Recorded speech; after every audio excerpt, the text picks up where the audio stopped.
The champagne glasses shattered against the hardwood floor of our kitchen, 40 years of marriage crystallizing into 1,000 glittering fragments. Frank stood there in his weekend clothes, the same plaid shirt I'd ironed that morning, looking at me like I was something distasteful he'd found on the bottom of his shoe. The anniversary dinner I'd spent all day preparing sat untouched on our dining room table, the candles still flickering like they were mocking the ruins of what I thought was our love story.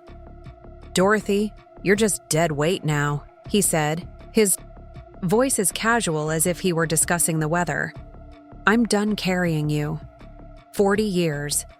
40 years of building a life together, of supporting his dreams, of sacrificing my nursing career so he could chase his construction company ambitions.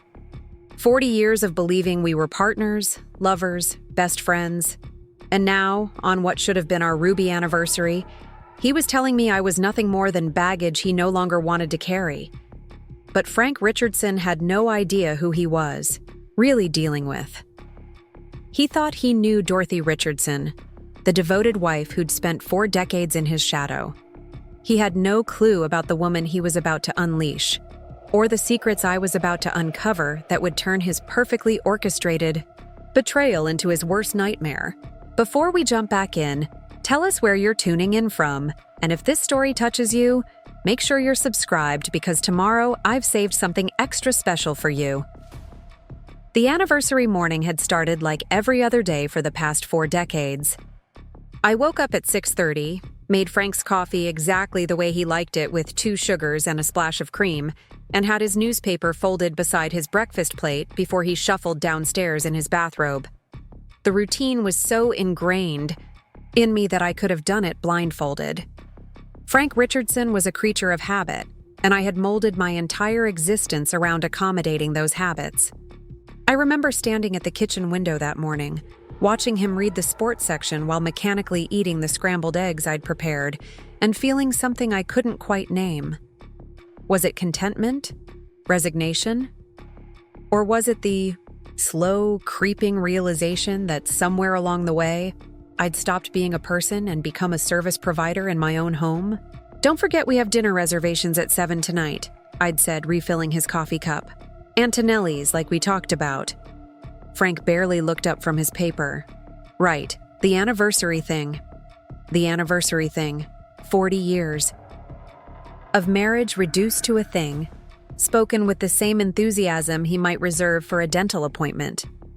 But I pushed down the hurt, the way I'd learned to push down so many small disappointments over the years. This was just Frank being Frank, I told myself. He'd never been particularly romantic, but he was solid, dependable, a good provider. That had to count for something. I spent the entire day preparing for what I hoped would be a special evening. I drove to 3 different stores to find the ingredients for his favorite meal, just in case the restaurant didn't meet his standards. I got my hair done at Helen's Beauty Salon, the same place I'd been going for 20 years, and splurged on a new dress from Riverside's nicest boutique. The saleswoman, a sweet girl named Amy, who couldn't have been much older than my daughter, Susan, told me I looked radiant. 40 years, she'd said wistfully. "That's so romantic. Your husband is a lucky man." I'd smiled and nodded, but something about her words felt hollow even then. Lucky to have me? I wasn't so sure Frank saw it that way anymore. When was the last time he'd really looked at me, not through me or around me, but actually seen me? When was the last time he'd said something kind that wasn't prompted by social obligation or marital routine? By 6 o'clock, I was dressed and ready, sitting in our living room waiting for Frank to come home from the construction site. The house felt enormous and quiet around me.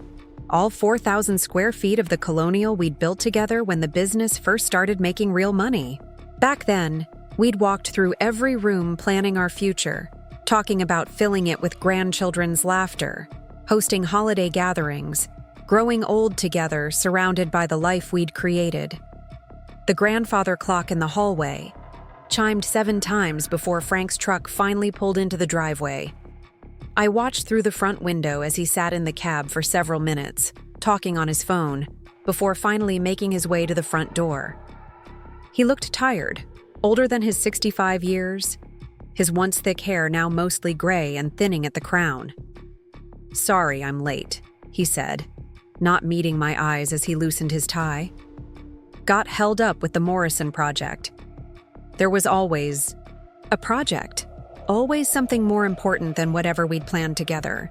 I'd learned to accept it as part of being married to an ambitious man, but tonight it stung a little deeper than usual." "Should I call Antonelli's and push back our reservation?"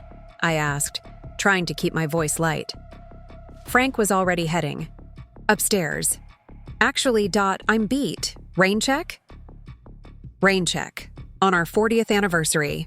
I stood there in my new dress, my carefully styled hair, my hopeful smile, and felt something crack inside my chest.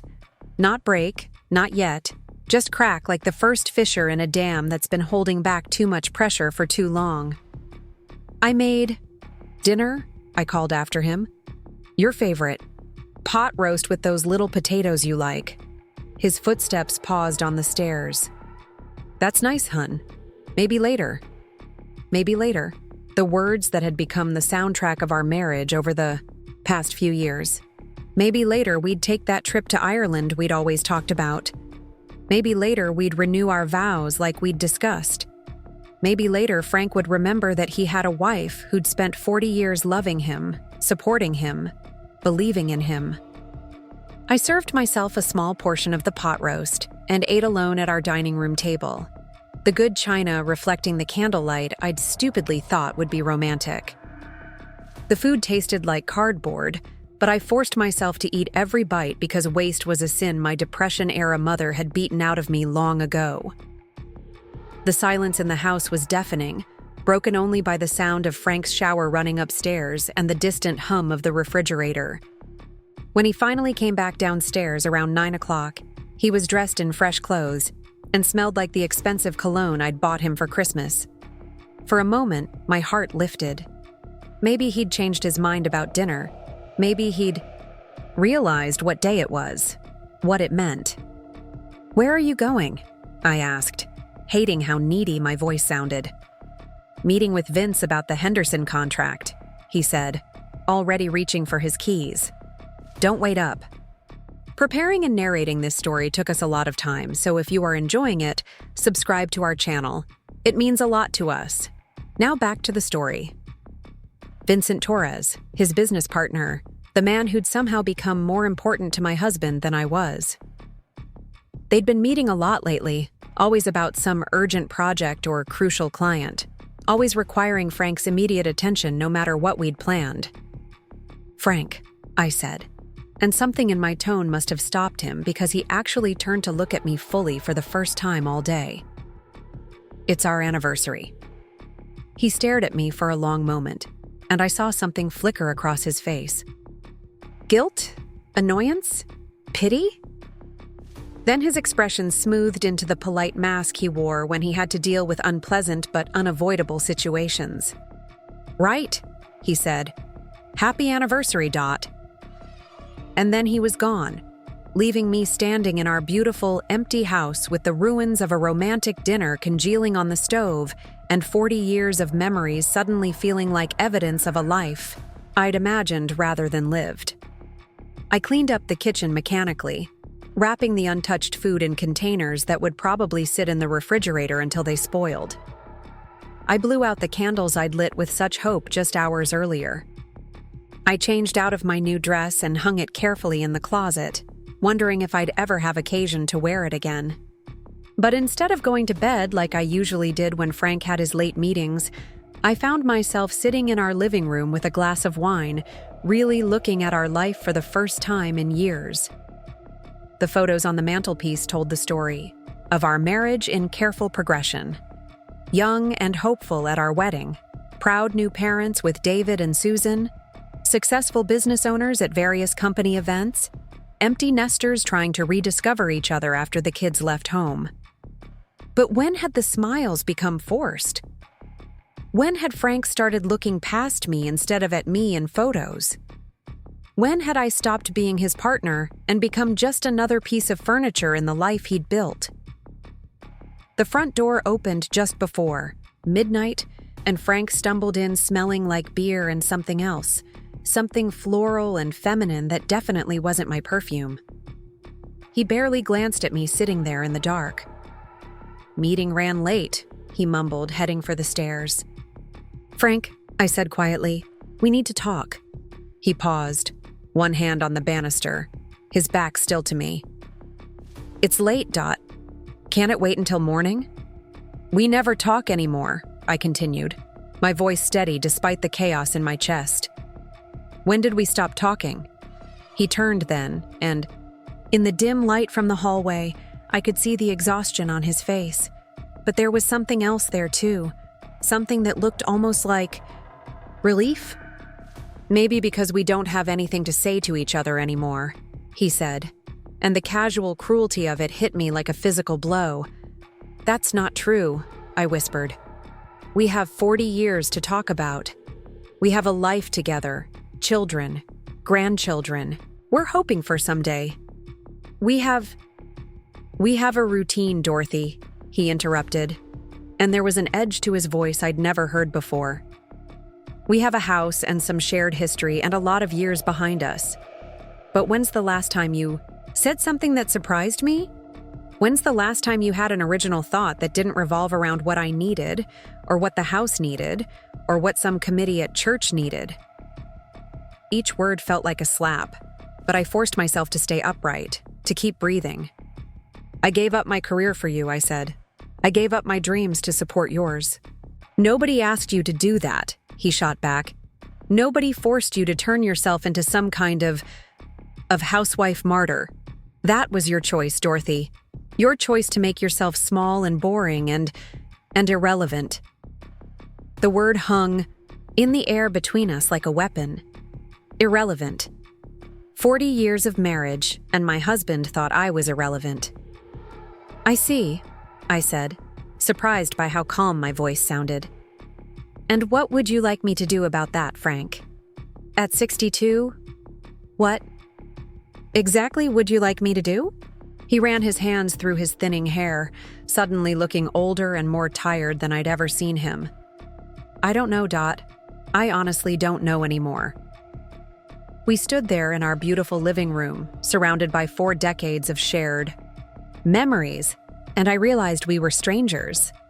Worse than strangers, because strangers might still surprise each other, might still have something to discover. We were just 2 people who'd been going through the motions for so long that we'd forgotten why we'd started dancing in the first place. "Maybe we should consider counseling," I said finally. "Dr. Patterson at church recommended someone." "No," Frank said so quickly and firmly that I knew he'd already thought about this conversation, had probably been planning it. "No counseling, no therapy, no trying to fix something that's just broken." The words settled into my chest like a stone. Broken. Our marriage was broken, and my husband didn't want to fix it. "What are you saying?" I asked, though part of me already knew. Frank looked at me then, really looked at me, and what I saw in his eyes wasn't anger or hatred. It was pity, which was somehow worse. "I'm saying I'm tired, Dorothy. I'm tired of pretending this is working. I'm tired of coming home to the same conversations, the same routines, the same nothing. I'm 65 years old, and I feel like I'm already dead."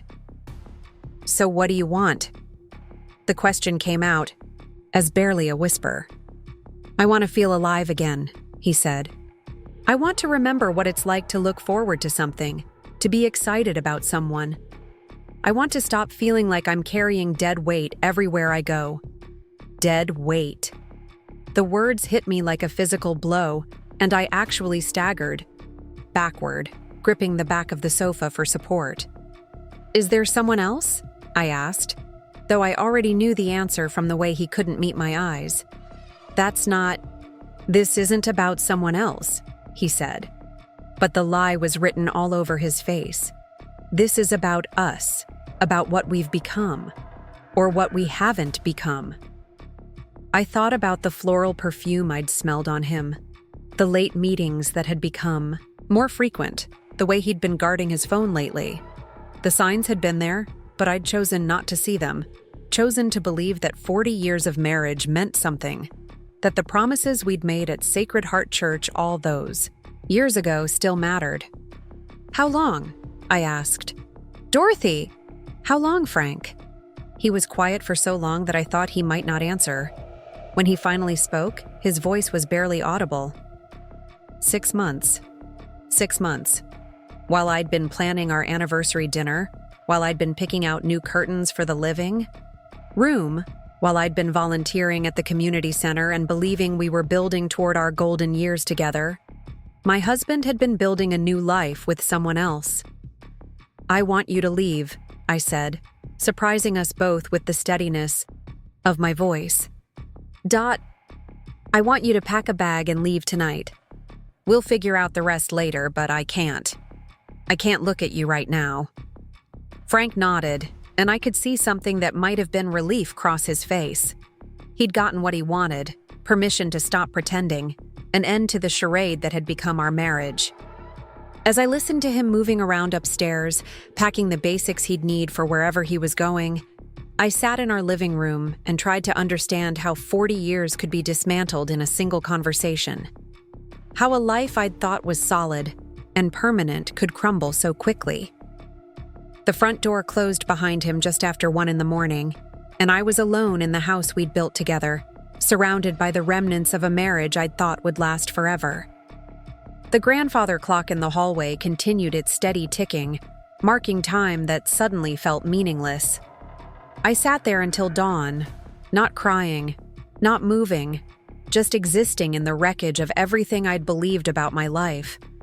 At some point, I must have fallen asleep on the sofa because I woke up to sunlight streaming through the living room windows and the sound of my neighbor, Mrs. Hoffman, working in her garden next door. The house felt different in daylight, bigger and emptier than it had ever felt before. I walked through the rooms Frank and I had shared for so many years, seeing them with new eyes. The kitchen where I'd made thousands of meals, most of them eaten in silence. The dining room where we'd hosted dinner parties for his business associates, where I'd played the perfect hostess while feeling increasingly invisible. The bedroom where we'd shared a bed but had stopped sharing our lives years ago. Everything looked the same, but nothing would ever be the same again. Frank Richardson had decided I was dead weight, and in doing so, he'd killed the woman I used to be. But what he didn't realize, what he couldn't have known, was that sometimes when something dies, something else is born in its place, something stronger, something that wouldn't be dismissed or discarded or treated as irrelevant. Frank thought he knew Dorothy Richardson, the compliant wife who'd spent 40 years making his life easier. He had no idea he was about to meet a completely different woman, one who'd been sleeping beneath the surface all these years, waiting for the right moment to wake up. And that moment, I realized as I stood in our empty bedroom watching Mrs. Hoffman tend to her prize-winning roses, had finally arrived. The morning after Frank left, I discovered just how thoroughly my life had been dismantled. It started with something as simple as trying to pay the electric bill. I sat at Frank's desk in his home office, a room I'd rarely entered during our marriage because it was his space, his domain, surrounded by construction blueprints and business awards, and photos of him with various city officials at ribbon-cutting ceremonies. I'd always respected his privacy, trusted him to handle our finances while I managed the household. That trust, I was about to learn, had been catastrophically misplaced. The checkbook wasn't in its usual spot in the top drawer. Neither were the bank statements I'd assumed Frank filed away each month. Instead, I found empty folders labeled with account numbers I didn't recognize, and a single piece of paper that made my blood run cold. It was a notice from First National Bank of Riverside, dated 3 weeks earlier, informing us that our joint checking account was overdrawn by $4,000, overdrawn. But that was impossible. Frank's construction company had been thriving, or so I'd believed. Just last month, he'd mentioned landing the biggest contract in Richardson and Torres Construction's history, the new shopping complex on the outskirts of town. He'd seemed excited about it, more animated than I'd seen him in years. I'd assumed it meant we were financially secure, maybe even wealthy by Riverside standards. I called the bank, my hands trembling as I dialed the number. Thomas Wright, the branch manager who'd handled our accounts for 15 years, sounded uncomfortable when he heard my voice. "Mrs. Richardson," he said, his usual warm tone replaced by something more cautious. "How can I help you today?" "I'm calling about our accounts," I said, trying to sound more confident than I felt. "I need to understand our current financial position." There was a long pause, the kind of silence that speaks louder than words. "Mrs. Richardson, I think you need to come in. This isn't really a conversation for the phone." 2 hours later, I sat across from Thomas Wright's polished mahogany desk, watching his face grow increasingly grave as he laid out the destruction of my financial life. The joint checking account wasn't just overdrawn by $4,000. It had been systematically drained over the past 6 months, large withdrawals made every few weeks, always just under the amount that would trigger automatic alerts. "Your husband removed your name from the savings account in March," Thomas explained, his voice gentle but the words hitting me like physical blows. "The retirement account was liquidated in April. The home equity line of credit was maxed out in May." I stared at the papers spread across his desk, columns of numbers that represented the systematic dismantling of everything I'd thought we'd built together. 40 years of shared labor, of Frank's construction profits and my careful household, management of sacrifices made for our future security, gone. "How much is left?" I whispered. Thomas Wright had been a banker long enough to deliver bad news with practiced compassion, but even he struggled with this one. "In accounts accessible to you? About $1,200 in the household checking? Account. $1,200. That was what remained of 4 decades of financial partnership, of believing that marriage meant sharing not just a bed and a home, but a future. Frank had methodically erased me from our financial life the same way he'd been erasing me from his emotional life. "The house," I said, grasping for something solid in the quicksand of my collapsing world. "We own the house outright."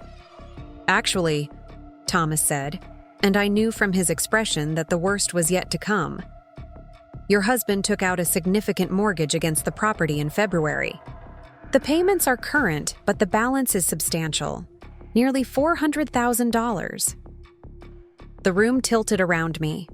Our house, the colonial on Maple Street that we'd built with our own hands when the construction company first became profitable, the home where I'd raised our children and hosted countless family gatherings, was no longer truly ours.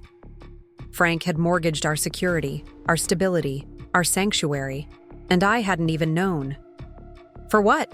I managed to ask. "What was the money for?" Thomas shuffled through the papers, his discomfort obvious. "The loan application lists business expansion and investment opportunities. But Mrs. Richardson, I have to tell you, there's been some unusual activity on your husband's personal accounts as well." Personal accounts. Accounts I didn't know existed, accounts that didn't include my name or my knowledge. While I'd been managing our household budget, clipping coupons, and comparison shopping to save money, Frank had been living a completely separate financial life. What kind of activity? Large monthly payments to what appears to be a property management company, payments for an apartment lease, expensive restaurant charges, jewelry purchases. Thomas looked up from the papers, his kind eyes filled with sympathy. "Mrs. Richardson, I'm not supposed to speculate about my clients' personal lives, but these expenditures suggest that my husband has been maintaining a separate residence and lifestyle," I finished for him. "With someone else." The pieces were falling into place with sickening clarity. The late meetings with Vincent Torres that had become so frequent. The business trips that seemed to require overnight stays in Riverside, a town small enough that you could drive from one end to the other in 20 minutes. The expensive cologne, the new clothes, the cell phone calls he took in private. Frank hadn't just decided he wanted out of our marriage. He'd been planning his exit strategy for months, methodically transferring our joint assets to fund his new life, while leaving me with nothing but debt and a mortgaged house I couldn't afford to maintain on my own. "What are my options?" I asked, though I dreaded the answer. Thomas Wright had clearly been preparing for this question. "You'll need a lawyer, Mrs. Richardson, a good one. In Ohio, you're entitled to half of all marital assets, but if those assets have been hidden or spent, recovery can be challenging. A lawyer, legal fees, court battles." At 62, after 40 years of marriage, I was facing the prospect of fighting for my right to exist, to have shelter, to maintain the basic dignity of financial stability. The woman who'd spent 4 decades believing that love and commitment meant security was discovering that she'd been living in a fool's paradise. I drove home from the bank in a daze, seeing Riverside with new eyes. The town where I'd lived for 40 years suddenly felt foreign and hostile. Every familiar landmark now seemed to mock me. The high school where I'd cheered Frank on during his football games when we were teenagers. The church where we'd been married, where I'd volunteered countless hours organizing bake sales and charity drives. The construction sites displaying Richardson and Torres signs, monuments to the business success I'd helped support by managing everything else so Frank could focus on work. How many people knew? How many of our friends and neighbors had known about Frank's double life while I remained obliviously devoted? The thought of facing them, of enduring their pity or their judgment, made me physically ill. At home, I walked through our house with different eyes, seeing it not as the sanctuary I'd created, but as collateral in Frank's betrayal. Every room held evidence of the life I'd built around a man who'd been systematically destroying it. The kitchen where I'd prepared thousands of meals, not knowing that each one was being paid for with borrowed money. The living room where I'd entertained his business associates, unwittingly playing hostess while he stole our future. The bedroom where I'd slept beside him for decades, never suspecting that he was planning our destruction while I dreamed of our golden years together. My phone rang as I stood in our master bedroom, staring at the empty space in Frank's closet where his clothes used to hang. The caller ID showed Susan's number, my daughter calling from Columbus, where she worked as a marketing executive for a medical device company. "Mom!" Susan's voice was bright and cheerful, the way it always was when she called for our weekly check-in. "How was your anniversary dinner? Dad finally take you somewhere fancy?" The question hit me like a punch to the stomach. My children didn't know. In their minds, their parents were still the stable, loving couple who'd raised them, who'd modeled what a lasting marriage looked like. They had no idea that their family foundation had just crumbled.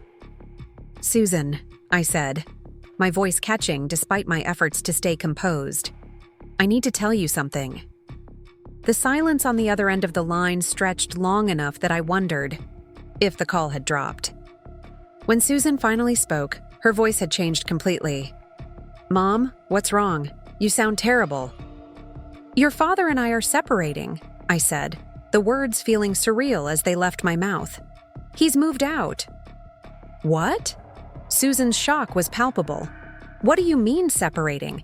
You and Dad don't separate. You're Mom and Dad. You're permanent." Permanent? Yes, I thought so too. I'd believed that 40 years of shared history created a kind of permanence, that the depth of our connection was unbreakable. I'd been wrong about so many things. "There's more," I said, and proceeded to tell her about the financial devastation, the secret accounts, the evidence of Frank's affair. With each revelation, I could hear my daughter's world shifting, the same way mine had shifted the night before. "This doesn't make sense," Susan kept saying. "Dad wouldn't do this. He loves you. He's not that kind of person." But he was that kind of person. That was the most devastating realization of all. The man I'd married, the father Susan had grown up admiring, was exactly the kind of person who would systematically destroy his family's security to fund his midlife crisis. The Frank Richardson we'd thought we knew had been a performance, Mask worn by someone calculating and selfish enough to steal from his own family. I have to call David, Susan said finally. Oh God, Mom, what are you going to do? How are you going to manage? Those were the questions that had been haunting me since my meeting at the bank. What was I going to do? I was 62 years old with no career, no recent work experience, and no financial resources. The nursing degree I'd earned 43 years ago was essentially worthless now. Medicine had changed completely since I'd worked, and even then, I'd only practiced for 2 years before David was born, and I'd chosen to stay home. Chosen. Had it really been a choice? Or had it been an expectation so deeply ingrained that it felt like choice? Frank had never explicitly asked me to give up my career, but he'd needed me to manage the house, to raise the children, to handle all the domestic responsibilities that would allow him to focus entirely on building his business. I'd been proud to support his dreams, believing that his success was our success, that his achievements were shared victories. Now I understood that I'd been an employee in my own marriage, providing services in exchange for the promise of security and partnership.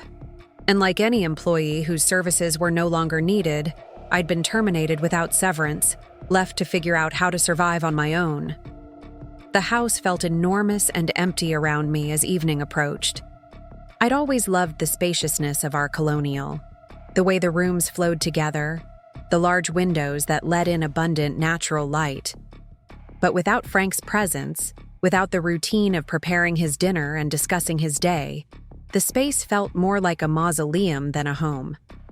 I found myself in the kitchen, staring at the refrigerator full of food I'd bought for meals that would never be shared. The pot roast from our anniversary dinner sat in its container, untouched and accusing. I'd spent 40 years cooking for 2, planning meals around Frank's preferences, shopping for his favorite foods. Now I had to learn how to cook for one, how to live for one, how to exist without the framework that had defined my adult life. The phone rang again as I was mechanically putting dishes away. This time it was David, calling from Denver where he worked in software development. Susan had clearly briefed him because his first words were a string of profanity that would have shocked me coming from my normally mild-mannered son. "Mom, I'm booking a flight," he said after exhausting his vocabulary of expletives. "I'll be there tomorrow. We're going to figure this out." "David, you don't need to—" "Yes, I do," he interrupted. "Dad has lost his mind if he thinks he can treat you like this. And the financial stuff, that's theft. That's criminal." Criminal. The word sent a chill through me. Was what Frank had done illegal or just morally reprehensible? Did it matter? The result was the same either way. I was financially ruined, emotionally devastated, and facing an uncertain future at an age when I should have been planning comfortable retirement. "I don't want you kids to get in the middle of this," I said, though part of me was desperate for their support, for someone to tell me I wasn't crazy, that Frank's behavior was as outrageous as it seemed. "We're already in the middle of it," David replied. "He's our father, but what he's done to you is unforgivable. Susan and I have been talking and we want to help. Financially, I mean. We can't let you lose the house." The offer brought tears to my eyes, but it also filled me with shame. My children shouldn't have to support their mother because their father had abandoned his responsibilities. I'd raised them to be independent, successful adults with their own lives and obligations. The idea of becoming their burden, of reversing the parent-child relationship because of Frank's betrayal, was almost unbearable. "We'll talk when you get here," I said finally. "I need time to think, to understand what my options are." After we hung up, I sat in our living room as darkness fell around me, trying to process the magnitude of what I'd lost in less than 24 hours. It wasn't just the marriage, though that was devastating enough. It wasn't just the financial security, though that terrified me. It was the complete erasure of my identity, the destruction of everything I'd believed about my life and my worth. For 40 years, I'd been Mrs. Frank Richardson, devoted wife and mother, community volunteer, the woman behind the successful man. I'd measured my value by how well I supported Frank's ambitions, how smoothly I managed our household, how perfectly I played the role of the ideal spouse. Now that role was gone, stripped away as brutally as Frank had stripped away our joint assets. Who was Dorothy Richardson without her marriage? I genuinely didn't know. The woman who'd given up her nursing career to raise children and support her husband's dreams felt like a stranger to me now, someone I'd once known but hadn't spoken to in decades. Could that woman, the one with her own ambitions and capabilities, still exist somewhere inside the devoted wife who'd been discarded like yesterday's newspaper? The grandfather clock in the hallway chimed 10 times, marking the end of another day in what had become an entirely different life. Tomorrow, I would have to start making decisions, taking action, figuring out how to survive this devastation. But tonight, I allowed myself to grieve not just for my marriage, but for the woman I'd been, the dreams I'd set aside, the future I'd imagined that would never come to pass. Frank Richardson thought he'd disposed of dead weight when he walked out of our house. What he didn't realize was that he'd just freed something that had been buried under decades of self-sacrifice and accommodation. Something that might have been dormant, but had never truly died. The question now was whether that something was strong enough to rebuild a life from the wreckage he'd left behind. Part 3. The harsh reality. 3 days after Frank's bombshell announcement, reality crashed over me like ice water. I sat at our kitchen table, now feeling enormous and empty with just one place setting, surrounded by bills I'd never had to manage alone, and financial documents that might as well have been written in hieroglyphics. The mortgage payment was due in 2 weeks, $1,500 I didn't have in an account I could barely access. David had arrived from Denver as promised, and his presence filled our house with an energy it hadn't possessed in years. At 38, he'd inherited his father's height and broad shoulders, but thankfully not his father's capacity for deception. He'd spent the morning on the phone with lawyers, banks, and anyone else who might help us understand the legal landscape I now faced. "Mom, this is worse than we thought," he said, setting down his phone after a particularly lengthy conversation with an attorney in Columbus.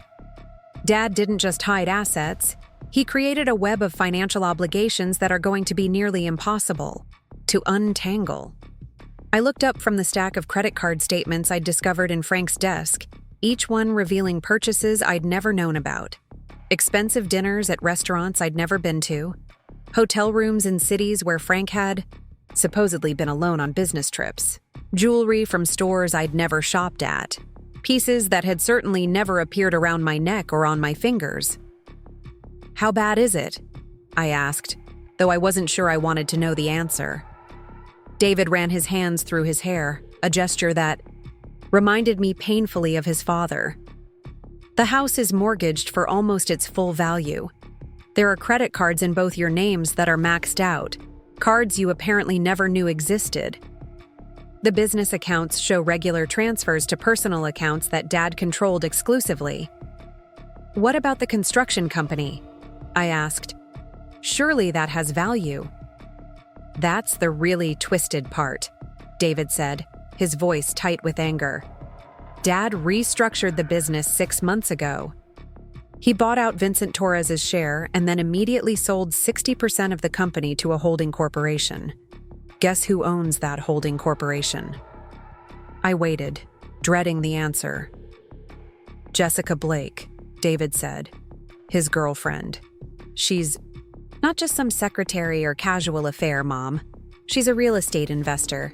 And apparently she's been helping Dad move assets around for months." Jessica Blake. Finally, a name to go with the perfume I'd smelled on Frank's clothes, the expensive dinners and hotel rooms, the systematic destruction of our family's financial security. She wasn't just the other woman in some tawdry midlife crisis affair. She was Frank's business partner in dismantling everything we'd built together. "How did you find this out?" I asked. "Public records," David said grimly. "Corporate filings, property transfers, business registrations. It's all there if you know where to look." Dad wasn't trying to hide it from the government, just from you. The casual brutality of it took my breath away. Frank had been planning this for months, maybe years, creating a parallel financial life that excluded me while I continued to play the role of devoted wife, unknowingly facilitating my own destruction. "There's more," David continued, and I braced myself for another blow. "The retirement accounts Dad liquidated? The money didn't disappear. It was transferred to investment accounts in the Cayman Islands, offshore accounts that are essentially untouchable in a divorce proceeding." I stared at my son, this capable man who'd flown across the country to help me navigate a disaster I'd never seen coming. "Are you saying the money is gone forever?" "I'm saying recovery will be expensive, time-consuming, and uncertain. You'd need forensic accountants, international lawyers, investigators. Even if you could prove the money was hidden illegally, getting it back could cost more than it's worth." The kitchen, which had been my domain for 40 years, suddenly felt like foreign territory. Every appliance, every dish, every familiar object seemed to mock me with its normalcy. How could everything look the same when my entire world had been turned upside down? "What about the house?" I asked, though I suspected I already knew the answer. "With the mortgage Dad took out, your equity is minimal. If you sold today, after paying off the loan and covering selling costs, you might walk away with $50,000. Maybe. $50,000. After 40 years of marriage, 4 decades of building what I'd thought was a solid financial foundation, I was looking at starting over with less money than most people had in their emergency funds. At 62, with no career prospects and no income, $50,000 wouldn't last 2 years even with the most careful budgeting. "I can't afford to keep the house," I said, the words feeling like a physical admission of defeat. "Not on your own," David agreed. "The mortgage payments alone are $1,800 a month, and that doesn't include utilities, maintenance, property taxes, insurance." I looked around the kitchen where I'd prepared thousands of meals, where I'd helped my children with homework, where I'd planned birthday parties and holiday celebrations, and all the ordinary moments that had seemed so permanent. This house wasn't just where I lived. It was the repository of 40 years of memories, the physical manifestation of the life I'd thought I was building with Frank. "There might be another option," David said carefully. "Susan and I have been talking. We could help with the mortgage payments, at least temporarily. Give you time to figure out your next steps." The offer was generous and loving, but it filled me with shame rather than relief. "I can't let you and Susan sacrifice your financial security because your father decided to abandon his responsibilities." "It's not about Dad," David said firmly. "It's about you. You raised us, you supported us, you gave up your career so we could have a stable home. Now it's our turn to take care of you." "Take care of me." The phrase that every independent adult dreads. The acknowledgement that you've become someone who needs taking care of rather than someone capable of managing your own life. At 62, I was facing the prospect of becoming dependent on my children, a burden rather than a source of support. "I need to think about it," I said, though we both knew I didn't have many alternatives. The doorbell rang, interrupting our grim financial planning session. Through the front window, I could see a woman I didn't recognize standing on our porch, well-dressed and confident in the way that suggested professional purpose rather than social visit. "Mrs. Richardson," she said when I opened the door. "My name is Maria Santos. I'm a private investigator, and I'd like to speak with you about your husband."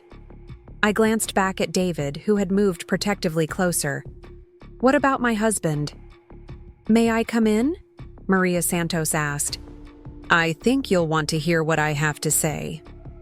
Maria Santos was not what I would have expected a private investigator to look like. She was perhaps 52, impeccably dressed in a navy business suit, with silver-streaked hair pulled back in a professional chignon.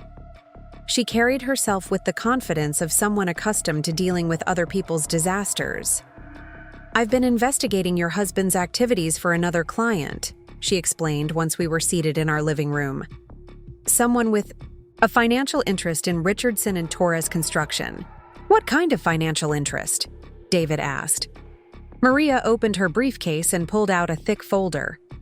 Frank Richardson has been systematically defrauding his business partners, his subcontractors, and apparently his family. My client hired me because several large payments for completed work never materialized. When I started digging, I found a pattern of financial manipulation that goes back at least 2 years. She spread documents across our coffee table, invoices and contracts and bank records that painted a picture of systematic theft. Frank hadn't just been hiding assets from me. He'd been stealing from his business associates, using the construction company as his personal piggy bank while leaving others to absorb the losses. The Henderson Shopping Complex project? Maria continued. The one your husband claimed was the biggest contract in company history? He's been billing for work that was never completed, using substandard materials while charging for premium ones and pocketing the difference. I thought about all the times Frank had come home excited about new projects, animated in a way that had made me hopeful that he was finding renewed purpose in his work. He hadn't been excited about construction or business success. He'd been excited about the opportunities for theft and deception. How much money are we talking about? David asked. Conservatively?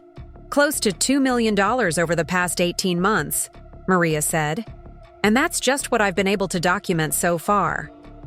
$2 million, while I'd been clipping coupons and shopping sales to manage our household budget, Frank had been stealing amounts of money I couldn't even comprehend. The scale of his deception was staggering, the audacity breathtaking. Why are you telling us this? I asked. Because my client is preparing to file criminal charges, Maria explained. Frank Richardson is going to be arrested, probably within the next few days. I thought you should know what's coming. Criminal charges. Arrest. The words seemed to echo in our living room, adding another layer of devastation to an already impossible situation. It wasn't enough that Frank had destroyed our marriage and our financial security. Now he was facing the possibility of prison time, which would make any hope of recovering hidden assets even more remote. What does this mean for my mother? David asked. Legally, she could be held responsible for some of the business debts if the courts determine that marital assets were used in the commission of crimes. Practically, it means that even if you locate hidden money, it might be claimed by Frank's victims rather than divided in divorce proceedings. I felt the walls of our house closing in around me. Every revelation made my situation worse. Every new piece of information revealed another layer of Frank's betrayal. It wasn't just that he'd left me for another woman, or even that he'd stolen our money. He'd built our entire life on a foundation of crime and deception, and now that foundation was collapsing, threatening to bury me in the rubble. There's something else, Maria said, her expression growing even more serious. Jessica Blake, your husband's girlfriend? She's not just a real estate investor. She's been under federal investigation for money laundering and tax evasion. Your husband got involved with someone who was already on law enforcement's radar. The room spun around me. Frank hadn't just betrayed me with another woman. He'd chosen a criminal as his new partner. The man I'd lived with for 40 years, the father of my children, had revealed himself to be someone I'd never known, someone capable of depths of deception I couldn't have imagined. Mom, you need to sit down, David said, and I realized I'd been standing, swaying slightly as each new revelation hit me. I sank into Frank's favorite armchair, the leather recliner where he'd spent countless evenings watching television while I cleaned up after dinner. The chair still smelled like him, like the cologne he'd started wearing 6 months ago when his transformation from husband to stranger had begun. What am I supposed to do with this information? I asked Maria. Document everything, she said. Get copies of all financial records, all business documents, anything that shows the separation between your knowledge and his activities. When this goes to trial, You'll need to prove that you weren't a willing participant in his crimes. When this goes to trial. The phrase suggested a future filled with legal proceedings, public humiliation, and financial ruin. At an age when I should have been planning retirement travels and spoiling grandchildren, I was facing the prospect of testifying against my husband in criminal court. I should warn you, Maria continued, the media attention is going to be significant. Richardson & Torres was a prominent local company, and this kind of financial fraud in a small town like Riverside tends to make headlines. Media attention, public humiliation added to financial ruin and emotional devastation. Soon, everyone in Riverside would know that Dorothy Richardson had been married to a criminal, that her entire life had been built on stolen money and lies. The prospect of facing former friends and neighbors, of enduring their pity or their suspicion, made me physically ill. After Maria Santos left, taking her folder of devastating evidence with her, David and I sat in stunned silence. The magnitude of Frank's betrayal seemed to expand with every passing hour, revealing new dimensions of cruelty and calculation. "Mom, we need to get you a lawyer," David said finally. "Not just for the divorce, but for criminal defense. If they're going after Dad for fraud, you need someone to make sure you don't get caught up in it. A criminal defense attorney." At 62, after 40 years of believing I was living an ordinary, respectable life, I needed criminal defense. The woman who'd never even received a speeding ticket was facing the possibility of being charged as an accessory to crimes she hadn't known were being committed. "This can't be real," I said, though even as I spoke the words, I knew they were useless. It was real, all of it.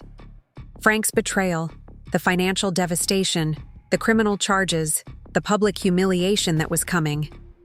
My life as I'd known it was over, and I had no idea how to begin building something new from the wreckage. "We'll get through this," David said, moving to sit beside me.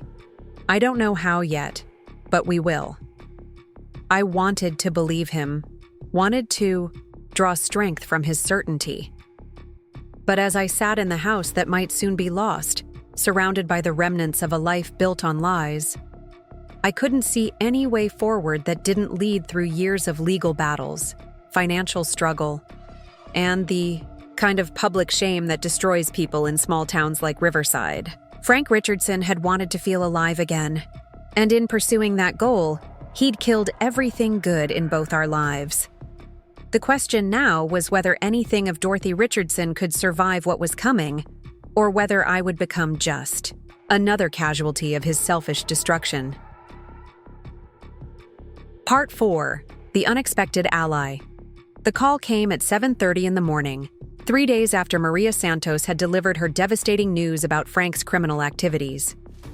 I'd been awake since 5, sitting at the kitchen table with a cup of coffee that had long since gone cold, staring at legal documents I barely understood, and trying to figure out how to afford an attorney when I had $1,200 to my name. "Dorothy?" The voice was warm and familiar, though I couldn't immediately place it. "This is Linda Martinez. We met at the Sacred Heart fundraiser last spring."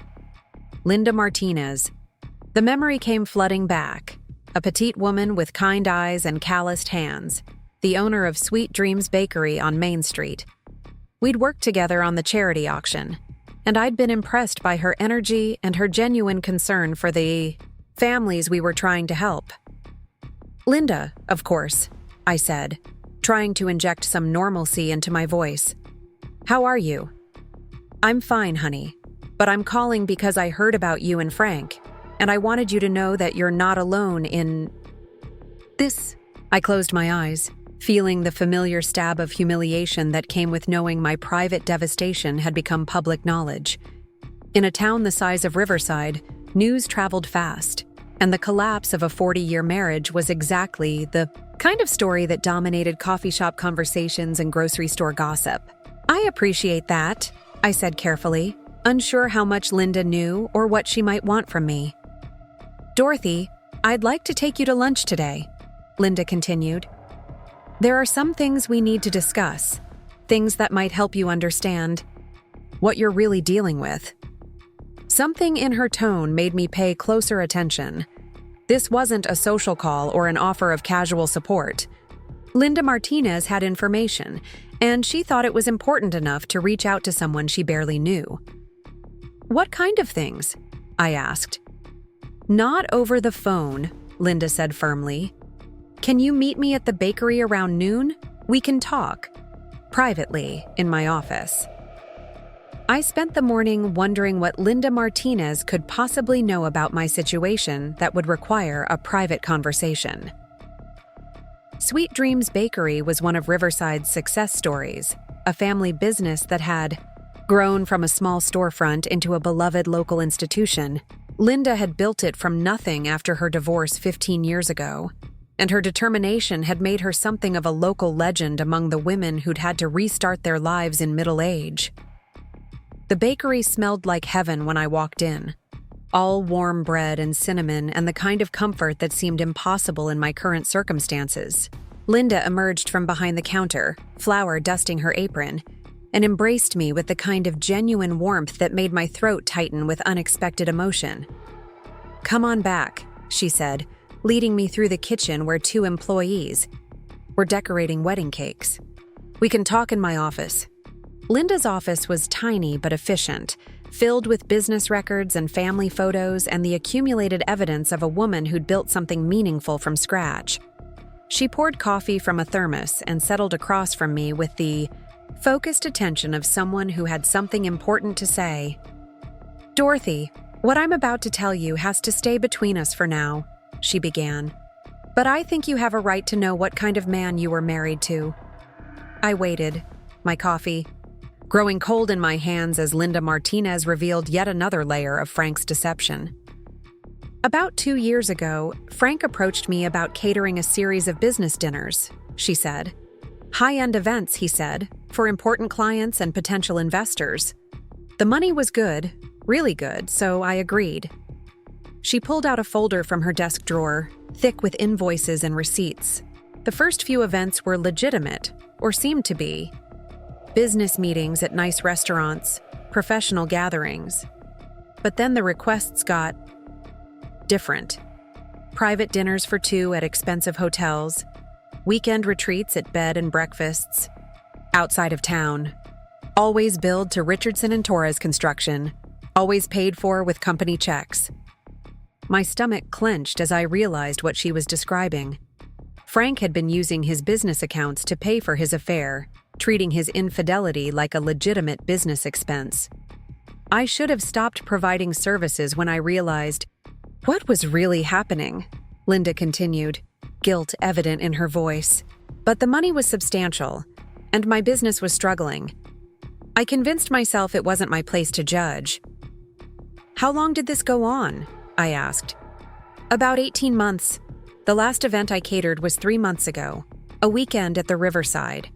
In for Frank and a woman I didn't recognize. Young, blonde, expensively dressed. She signed the receipt as J. Blake. Jessica Blake. Frank's new partner in business and crime. The woman who'd helped him dismantle our life while I'd been home preparing anniversary dinners he'd never intended to eat." "Dorothy, there's more," Linda said, her expression growing, even more serious. "Frank wasn't my only client who was using business accounts for personal expenses. There's been a pattern in this town. Successful married men suddenly living beyond their means, spending company money on affairs and expensive toys while their wives remained clueless."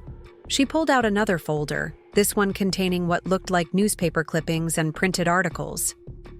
"I started keeping track after Frank's situation made me uncomfortable.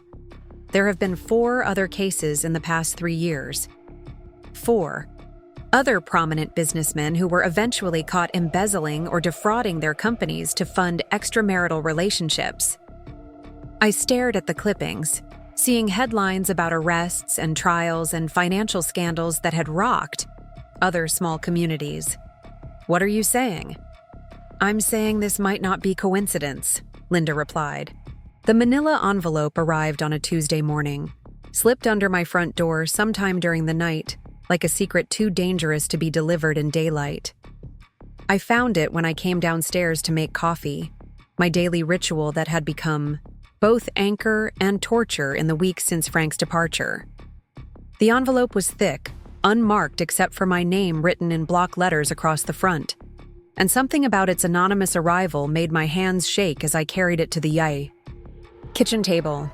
Inside were photographs, dozens of them, printed on glossy paper with the kind of clarity that suggested professional equipment and careful planning. The first image showed Frank and Jessica Blake entering the Riverside Inn together, her hand resting possessively on his arm while he carried what appeared to be an overnight bag.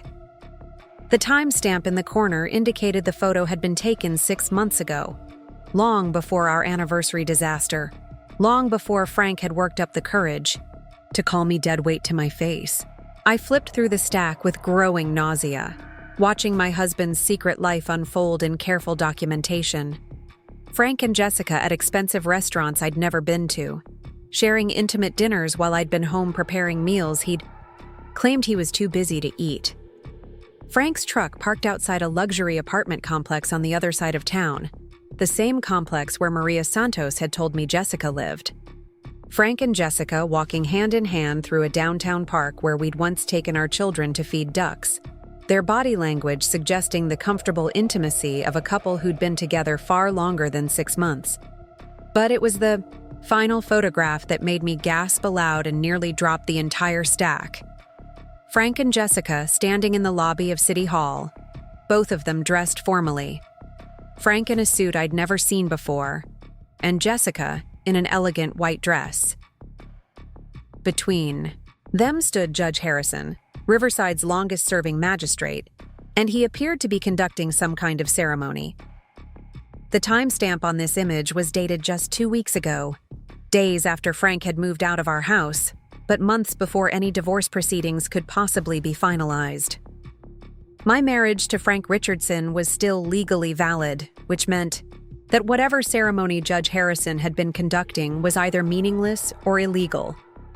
Unless Frank had somehow managed to dissolve our marriage without my knowledge, which seemed impossible, but then again, I'd thought systematic embezzlement was impossible too, and I'd been catastrophically wrong about that. I was still staring at the photograph when my phone rang, the sound so jarring in the silence of my empty house that I nearly knocked over my coffee cup. The caller ID showed a number I didn't recognize, but something compelled me to answer anyway. "Mrs. Richardson?" The voice was male, older, with the careful modulation of someone choosing their words deliberately. "My name is Robert Chen. I'm an attorney here in Riverside, and I believe we need to speak." "I don't understand," I said, though my grip on the photographs tightened instinctively. "About what?" "About the envelope you received this morning," Robert Chen replied, and my blood ran cold. "About what those photographs mean, and about why someone wanted you to see them." I looked around my kitchen as if the walls might reveal hidden cameras or listening devices. "How do you know about the envelope?" "Because I'm the one who had it delivered," Robert Chen said simply. "Mrs. Richardson, I represent several clients who have been financially damaged by your husband's business practices. We've been building a case against him for months, and we believe you may be in danger." "What kind of danger?" I managed to ask, though the word seemed to stick in my throat. "The kind that comes from knowing too much about the wrong people," Robert Chen replied. "Can you meet me at my office in an hour? There are things you need to understand about your situation, things that go far beyond a simple divorce." Robert Chen's law office occupied the second floor of a restored Victorian house on Elm Street, the kind of professional space that suggested both competence and discretion. The man who greeted me was perhaps 45, impeccably dressed but with tired eyes that suggested he'd been working long hours on difficult cases. His handshake was firm, his manner direct but not unkind. "Thank you for coming," he said, leading me into a conference room lined with law books and framed degrees. "I know this must be overwhelming, but I promise you'll have a clearer picture of your situation by the time we're finished." He gestured for me to sit at a polished mahogany table while he opened a file cabinet and withdrew several thick folders. The methodical way he arranged documents in front of me suggested this was a presentation he'd given before. A carefully choreographed revelation designed to maximize impact while minimizing confusion. "Mrs. Richardson, how much do you know about your husband's business relationships over the past 2 years?" "Apparently nothing," I said, the bitterness in my voice surprising me. I thought I knew Frank, thought I understood his work, but it turns out I was completely ignorant about everything that mattered. "That ignorance may have saved your life," Robert Chen said quietly, and the words sent a chill down my spine. "Let me explain what we've discovered." He opened the first folder and spread out a series of financial documents, bank statements, and wire transfer records that meant nothing to me but clearly told a story he found significant. "Your husband became involved with Jessica Blake approximately 18 months ago. Not 6 months as you've been told," he began. "Jessica Blake is not primarily a real estate investor. She's what law enforcement calls a financial facilitator, someone who helps people move money in ways that avoid detection by banks and tax authorities." I thought about the photograph of Frank and Jessica at City Hall, about the formal ceremony that couldn't possibly have been legal. "What does that mean?" "It means your husband didn't just fall in love with another woman and decide to leave his marriage," Robert Chen explained. "He was recruited by someone who needed a legitimate business owner to help launder money from illegal activities." Laundered money, criminal recruitment. The conversation was moving into territory I didn't understand, using language that belonged in television crime dramas rather than discussions about my 40-year marriage. "What kind of illegal activities?" I asked. Robert Chen opened another folder, this one containing photographs that looked like surveillance images, grainy shots of people I didn't recognize entering and leaving buildings I'd never seen. "Jessica Blake works for a network that specializes in what they call relationship targeting," he said. "They identify successful business owners who might be vulnerable to manipulation, usually men going through midlife crises or marital difficulties. Then they insert attractive women into their lives, women who gradually convince these men to use their legitimate businesses for illegal purposes." The room felt like it was tilting around me. "You're saying Frank was targeted? That his affair was planned?" "Not just planned, Mrs. Richardson, orchestrated. Jessica Blake studied your husband for months before making contact. She knew about your marriage problems, your financial situation, his personality weaknesses. She approached him at exactly the right moment and in exactly the right way to achieve maximum influence." I thought about Frank's behavior over the past year, the gradual changes in his appearance and attitude that I'd attributed to a natural midlife crisis. The expensive cologne, the new clothes, the sudden interest in restaurants and entertainment he'd never cared about before. Had all of that been Jessica Blake's influence?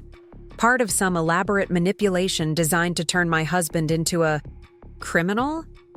"But Frank made his own choices," I said, clinging to the belief that personal responsibility had to matter, that people couldn't simply be programmed like computers. No one forced him to steal money or hide assets or destroy our marriage. "You're absolutely right," Robert Chen agreed. "Frank Richardson is responsible for his actions, but understanding how those actions were influenced helps explain why this situation is so dangerous for you." He pulled out a map of Ohio marked with colored pins, each one representing something I couldn't identify, but that seemed significant to the overall pattern he was revealing. "This network has operated in 12 different communities over the past 5 years," he continued. "They target successful business owners, compromise them through romantic relationships, and then use their businesses to move money from drug sales, human trafficking, and other criminal enterprises." My coffee had gone cold, but I took a sip anyway, needing something to do with my hands while my mind struggled to process information that seemed too large and too terrible to be real. "What happens to the wives?" I asked, though I dreaded the answer. Robert Chen's expression grew even more serious. That depends on how much they know and how cooperative they're willing to be. In some cases, they're simply divorced and left with minimal assets, encouraged to relocate and start new lives elsewhere. In other cases, he didn't finish the sentence, but the implication hung in the air between us like a physical presence. You think I'm in danger because of what I might know or what I might discover, I said. I think you're in danger because your husband's usefulness to this organization is coming to an end, Robert Chen replied. Frank Richardson is about to be arrested for embezzlement and fraud. Once that happens, he becomes a liability rather than an asset. And liabilities in this kind of organization tend to be eliminated, along with anyone who might have information that could damage the network. I stared at the photographs scattered across the conference table, images of my husband's secret life that had been captured by someone with the resources and motivation to conduct professional surveillance. The anonymous delivery, the careful documentation, the attorney who seemed to know more about my situation than I did myself. Who are you really? I asked Robert Chen. And why are you helping me? I'm exactly who I said I am, he replied. A lawyer representing clients who've been financially damaged by your husband's business practices. But I'm also working with federal law enforcement to build a case against the organization that's been using men like your husband to launder money through legitimate businesses.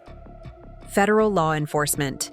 The scope of my personal disaster kept expanding, revealing new dimensions of complexity and danger that I couldn't have imagined when Frank had walked out of our kitchen calling me dead weight.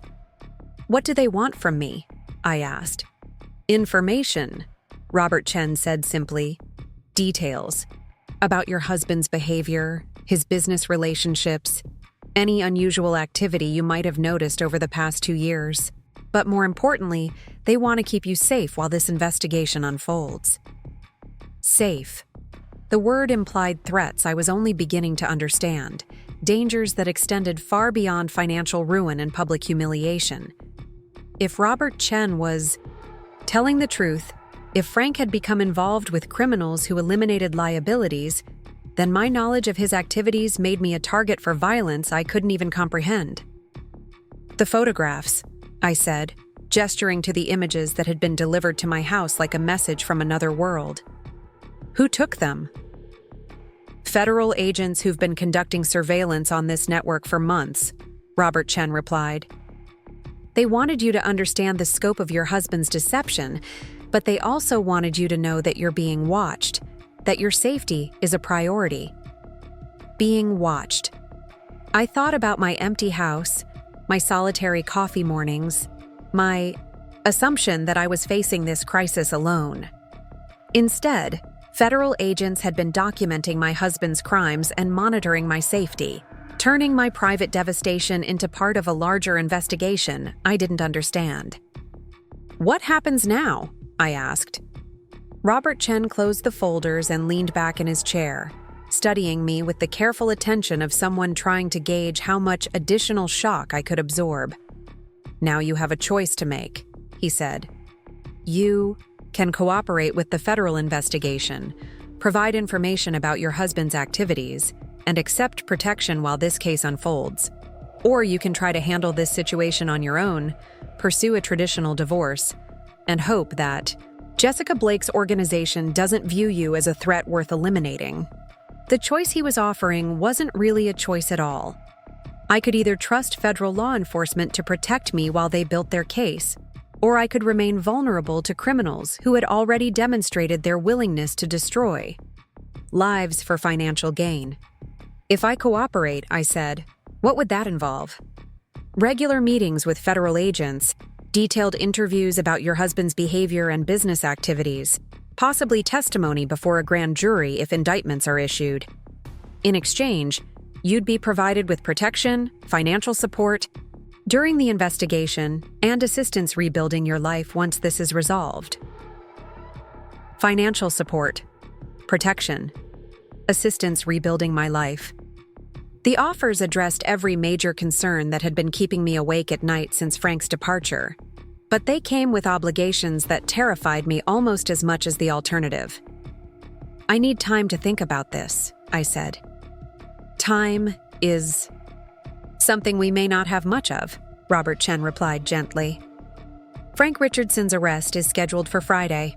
Once that happens, everything changes. The organization will know their operation has been compromised, and they'll take steps to protect themselves." Friday, 3 days away. In 72 hours, my husband would be arrested for crimes I was still struggling to understand, and I would either be under federal protection or facing dangers I couldn't imagine on my own. I gathered the photographs that had started this surreal conversation, images of Frank's secret life that now seemed like evidence in a criminal case, rather than simply proof of marital betrayal. The man I'd been married to for 40 years wasn't just an unfaithful husband or even a white-collar criminal. He was a pawn in an organization that targeted vulnerable people and destroyed their lives for profit. "Mrs. Richardson," Robert Chen said as I prepared to leave, "there's one more thing. You should know. The ceremony in that last photograph, the one at City Hall with Judge Harrison, it wasn't a wedding ceremony. It was Jessica Blake formally adopting Frank Richardson as her dependent for tax purposes. Your husband has been legally classified as a dependent of the woman who recruited him, which gives her power of attorney over his financial decisions and medical care." The final insult in a series of revelations that had systematically destroyed every assumption I'd held about my life. Frank hadn't just betrayed our marriage for love, or lust, or even greed. He'd been so thoroughly manipulated that he'd legally surrendered his independence to the woman who'd been using him. I drove home through streets that looked exactly the same as they had that morning, but felt completely different, as if I'd been transported to a parallel version of Riverside where nothing was what it seemed. The house where I'd raised my children and built my adult life was no longer a sanctuary, but potentially a crime scene. Evidence in a federal investigation that could determine whether I lived or died. The anonymous envelope that had started this day sat on my kitchen table, its contents now revealed as breadcrumbs in a trail leading toward dangers I was only beginning to understand. Frank Richardson's betrayal of our marriage was just the beginning of a story that involved federal agents, criminal organizations, and choices that would determine not just my financial future, but my physical survival. As I sat in my kitchen, surrounded by the familiar objects of my ordinary life, I realized that Dorothy Richardson, the devoted wife and community volunteer, was gone forever. In her place was someone who would have to decide whether to trust federal law enforcement with her life or try to navigate the wreckage of her marriage while criminals decided whether she knew too much to be allowed to live. The phone rang again, as darkness fell around my house, and I stared at it for several rings before finding the courage to answer. This time, the voice on the other end was crisp, professional, and utterly unfamiliar. "Mrs. Richardson, this is Agent Patricia Wells. With the Federal Bureau of Investigation, we need to talk." Agent Patricia Wells arrived at my house 20 minutes after her phone call, accompanied by 2 other federal agents who introduced themselves with the kind of professional courtesy that suggested they'd delivered life-changing news to civilians many times before. Agent Wells was a woman in her early 40s with graying hair and intelligent eyes that seemed to catalog every detail of my living room as she settled into the chair Frank used to occupy. "Mrs. Richardson, I want to be completely transparent with you about what we're asking and what we can offer in return," she began, opening a leather portfolio that contained documents I couldn't see, but that seemed to represent the official version of the chaos my life had become. "Your husband has been under federal surveillance for 8 months as part of an investigation into a criminal organization that's been operating across multiple states. 8 months, while I'd been planning our anniversary dinner and worrying about Frank's late nights at the office, federal agents had been documenting his transformation from unfaithful husband to criminal accomplice. The surveillance had been so thorough that they knew about his relationship with Jessica Blake before I did, had watched him systematically drain our accounts while I remained obliviously devoted to our marriage. This organization targets successful business owners in small communities, Agent Wells continued, using romantic manipulation to gain access to legitimate companies that can be used for money laundering. Your husband is one of 7 men currently under investigation in Ohio alone, all of whom followed the same pattern of behavior after becoming involved with women connected to this network. I thought about Linda Martinez's suspicions, her observation that Frank wasn't the only prominent businessman in Riverside whose behavior had changed dramatically in recent years.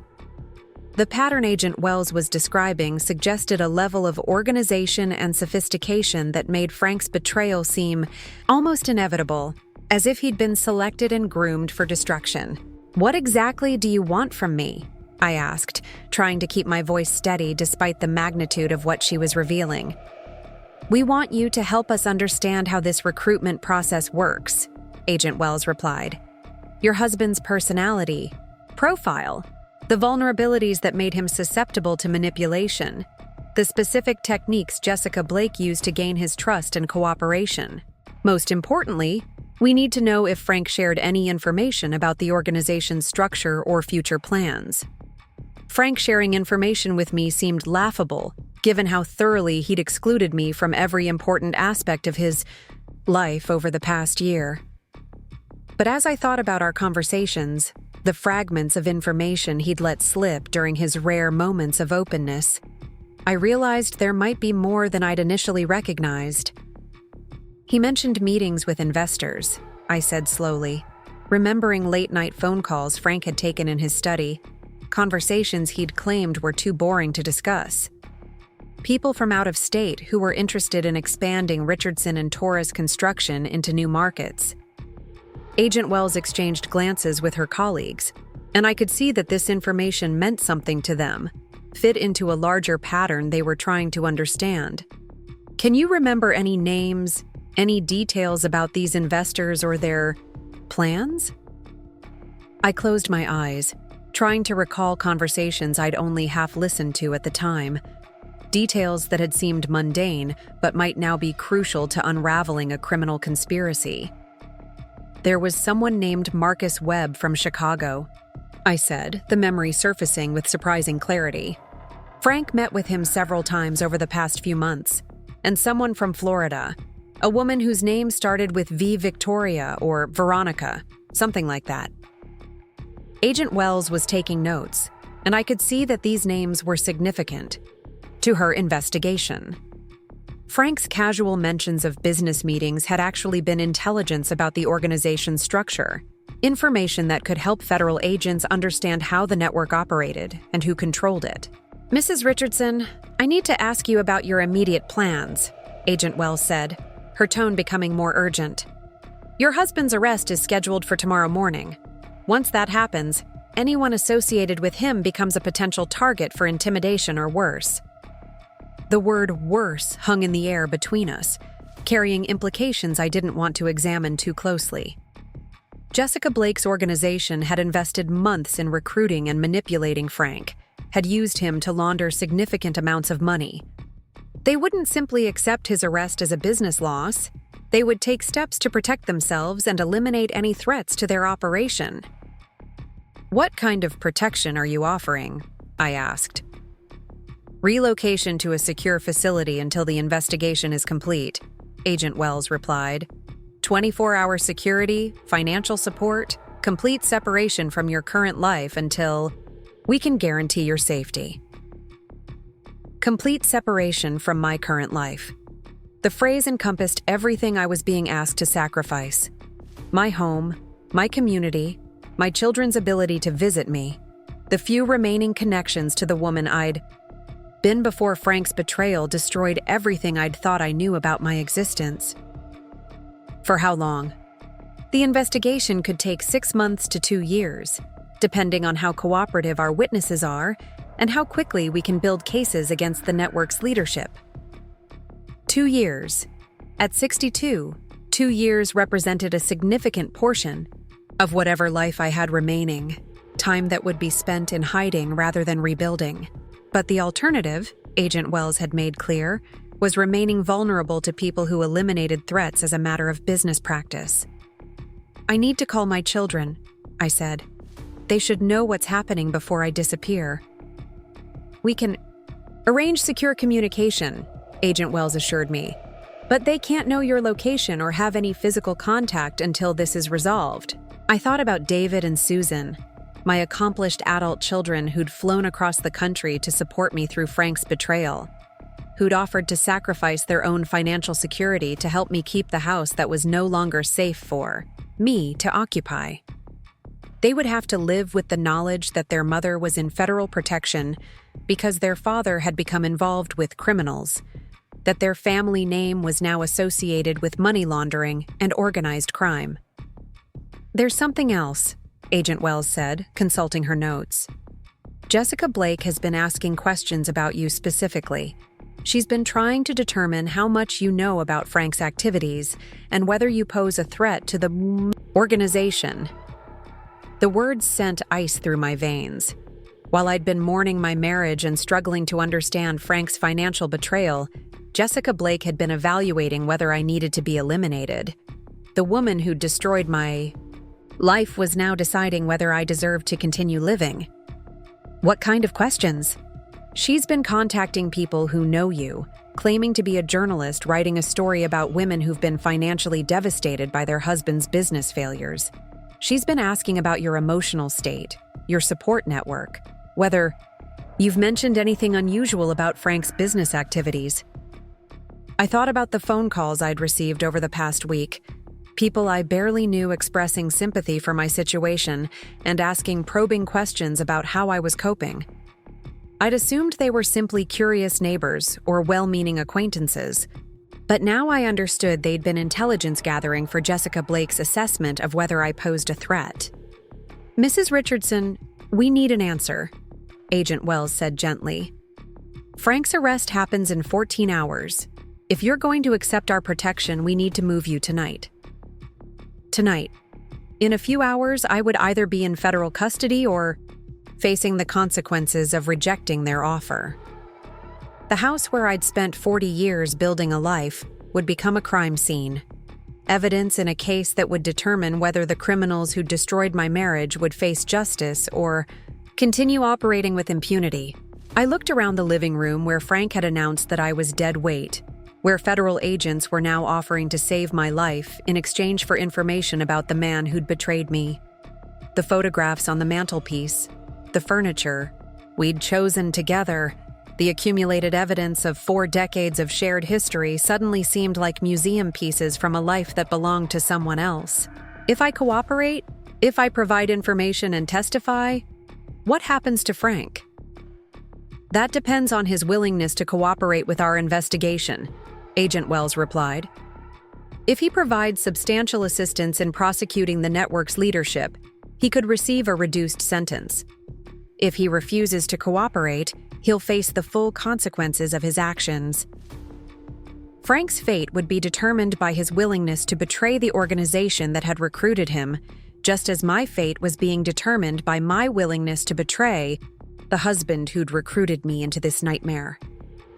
The symmetry was almost poetic, except that Frank had chosen his path while I'd been thrust onto mine without warning or preparation.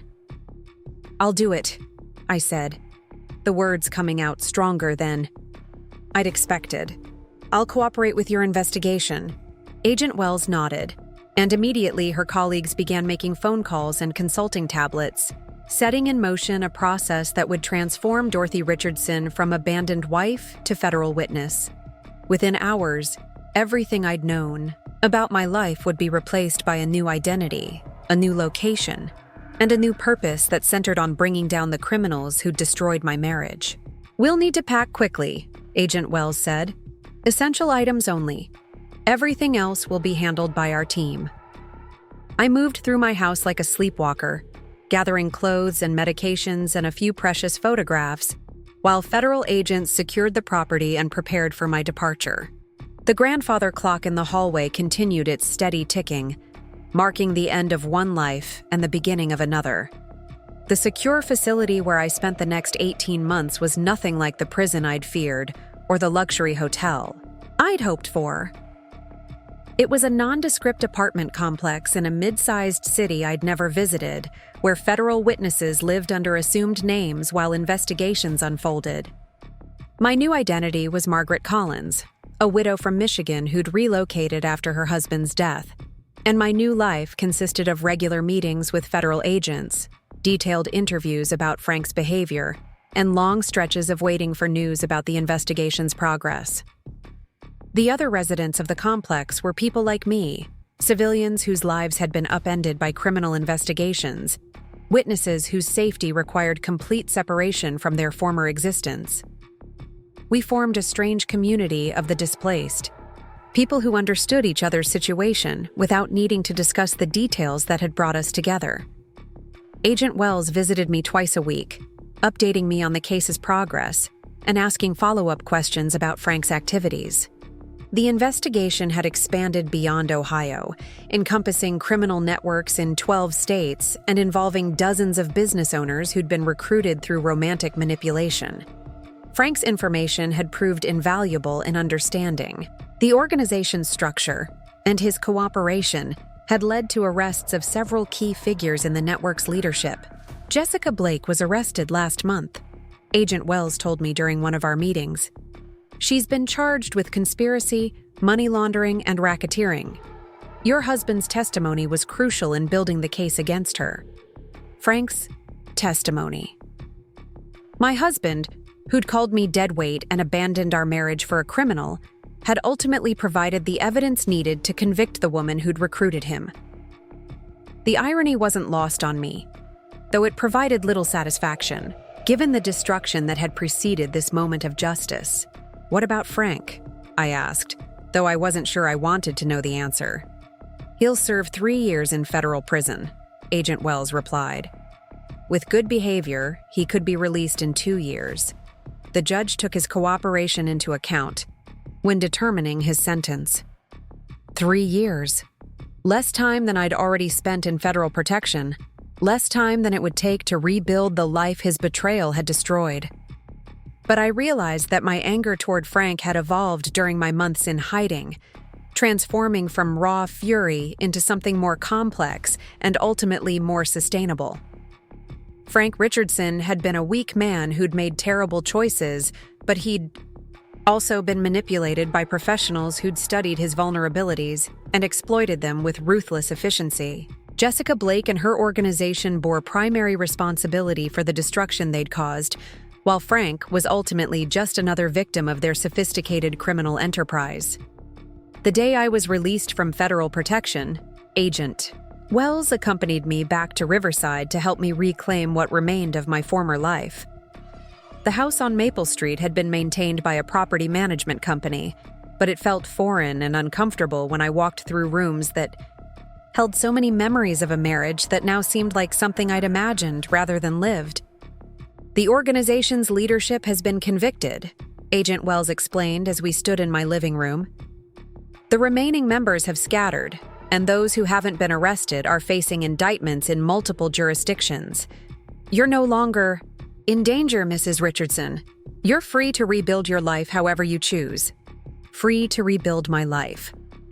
The phrase carried both promise and terror, acknowledging that I had options while emphasizing that I would have to create those options myself. At 64, after 2 years of federal protection and a lifetime of defining myself through my marriage, I was starting over with nothing but the knowledge that I'd survived something that had destroyed other people. David and Susan had maintained the house and managed my finances during my absence, using the proceeds from Frank's business liquidation to pay off the mortgage and cover maintenance costs. They'd also established a trust fund that would provide me with modest but sufficient income for the rest of my life, funded by the federal government's Witness Protection Program and augmented by their own contributions. "Mom, you don't have to stay in Riverside," David said during one of our first conversations after my return. "You could move anywhere, start completely fresh." But I realized that I didn't want to start completely fresh. Riverside was my home, the place where I'd raised my children and built friendships and established the community connections that had sustained me through 4 decades of marriage. The fact that Frank had tainted this place with his crimes didn't erase the genuine relationships and accomplishments that belonged to me alone. Linda Martinez was among the first people to visit me after my return, bringing homemade bread and the kind of practical support that had made her bakery a community institution. She'd kept Sweet Dreams operating during the federal investigation, despite the media attention and public scrutiny that had surrounded anyone connected to the Richardson case. "I'm proud of you," she said, as we sat in my kitchen, sharing coffee and catching up on 2 years of missed conversations. "What you did took incredible courage. You helped bring down criminals who were destroying families across multiple states. Courage.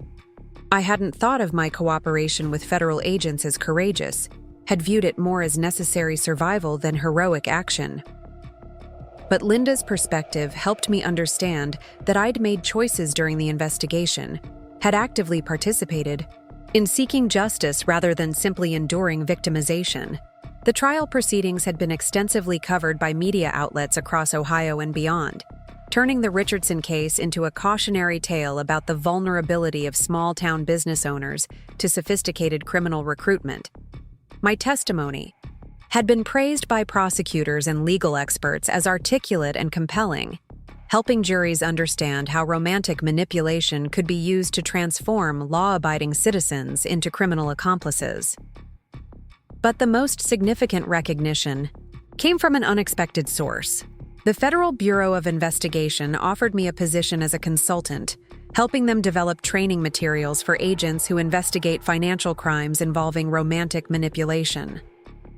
My experience as both victim and witness had given me insights into the psychological dynamics of these cases that could help other law enforcement officers understand similar situations.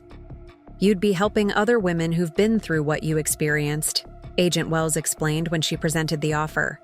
"Teaching agents how to approach witnesses who've been betrayed by their spouses, helping them understand the unique trauma involved in these cases." The opportunity represented a chance to transform my experience into something constructive, to ensure that Frank's betrayal and my survival could benefit other people facing similar circumstances. At 64, I would be starting a new career in federal law enforcement, using knowledge I'd gained through devastating personal experience to help solve cases involving other victims of romantic manipulation. I accepted the position, beginning a phase of my life I couldn't have imagined when Frank had walked out of our kitchen calling me dead weight. The woman who'd been discarded as irrelevant had become a valued expert in federal criminal investigations, someone whose insights were sought by law enforcement agencies across the country. The house on Maple Street became my base of operations, the place where I prepared training materials and consulted on active cases while maintaining the community connections that had always been important to me. I volunteered at Sacred Heart Community Center, joined the Riverside Women's Business Association, and discovered aspects of myself that had been dormant during my years as Frank's wife. 6 months after my return to Riverside, I received a letter from Frank, written from the federal prison where he was serving his sentence. He'd learned about my work with the FBI and wanted to express his gratitude for my cooperation in the investigation that had ultimately led to his conviction. "Dorothy," he wrote, "I know I have no right to ask for your forgiveness, but I want you to know that I understand now how completely I was manipulated by Jessica and her organization. The woman I fell in love with never existed.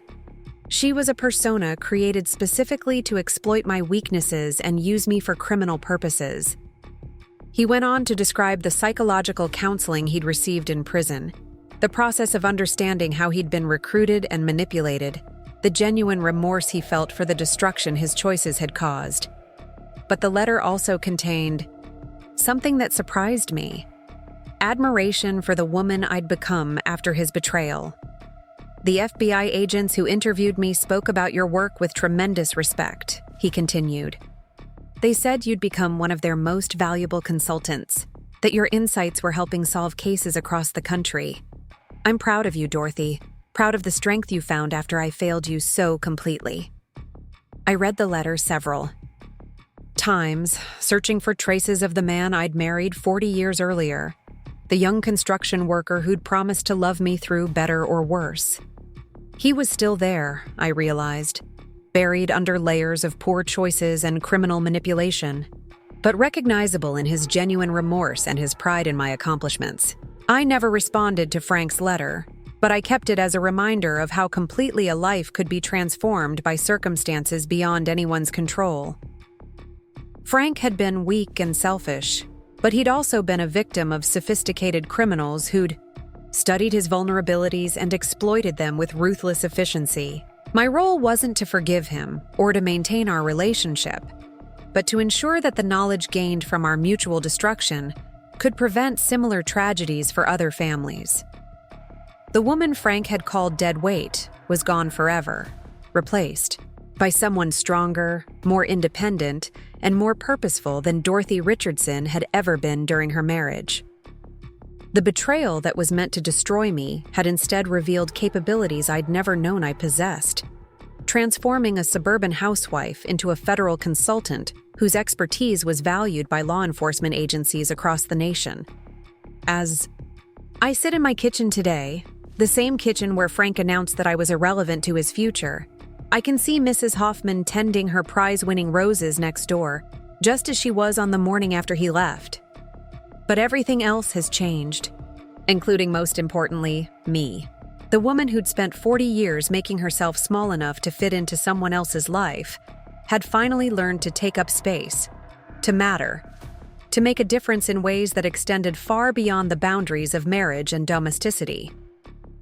Frank Richardson thought he was discarding dead weight when he walked away from our marriage.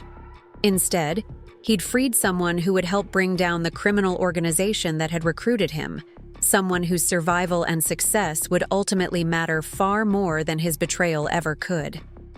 Agent Patricia Wells sat across from me, in the secure conference room, her expression grave as she spread out surveillance photographs that would change everything I thought I knew about my situation. The images showed Frank entering a nondescript office building in downtown Columbus, accompanied by Jessica Blake and two men I didn't recognize. The timestamp indicated these meetings had been happening for over a year, long before Frank had worked up the courage to call me dead weight to my face. "Mrs. Richardson, what you're looking at is evidence of a criminal conspiracy that extends far beyond your husband's affair," Agent Wells explained, her voice carrying the weight of months of investigation. Jessica Blake isn't just Frank's girlfriend. She's a key operative in an organization that specializes in what we call corporate infiltration through romantic manipulation. I studied the photographs with growing horror, watching my husband, of 40 years, embrace a woman who had apparently been assigned to destroy our life together. The casual intimacy between them wasn't the spontaneous passion of a midlife crisis, but the practiced choreography of a professional relationship designed to achieve specific criminal objectives.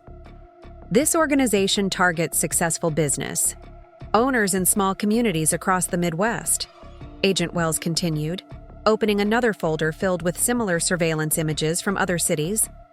They study potential marks for months, identifying psychological vulnerabilities and financial opportunities. Then they deploy operatives trained in manipulation techniques to gain access to legitimate businesses that can be used for money laundering. The scope of what she was describing took my breath away. Frank hadn't simply fallen for another woman. He'd been selected and recruited by professional criminals who'd studied him like a laboratory specimen. Every aspect of his relationship with Jessica Blake had been calculated to achieve maximum control over his emotions and his business decisions. "How many men have they targeted?" I asked, though I dreaded the answer. "We've identified 43 cases across 12 states over the past 5 years," Agent Wells replied. "Your husband's case is particularly valuable to our investigation because he kept detailed records of his business activities, including transactions that document the money laundering process, detailed records." Frank's compulsive documentation of construction projects and financial dealings, the trait that had made Richardson and Torres Construction so successful, had also created a paper trail that federal agents could follow straight to the heart of a criminal conspiracy. "What happens to the wives in these other cases?" I asked, remembering Linda Martinez's observations about the pattern of behavior among Riverside's prominent businessmen. Agent Wells hesitated, consulting her notes before answering. "The outcomes vary depending on how much the wives know and how cooperative they are when the organization decides to eliminate potential witnesses.